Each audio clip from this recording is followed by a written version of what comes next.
Okay, pacta sunt servanda. So, ang ibig sabihin nun sa English is agreements must be kept.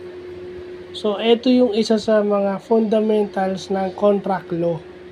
So, ito na lang sasabihin ko, di ba yung si MVP, si Manny Pangilinan is tineterminate na yung partnership with ABS-CBN daw.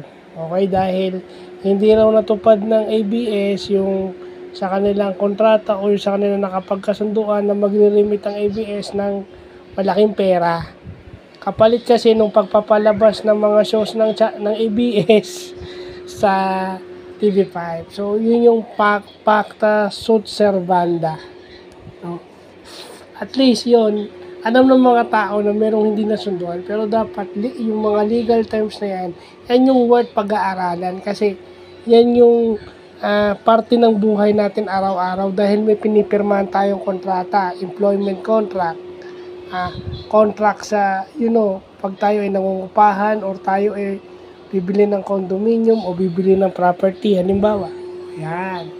Pacta sunt servanda or agreements must be kept. O they have to honor their contract. So, yun yung magandang natututunan natin na meron pala. So, yun lang pa.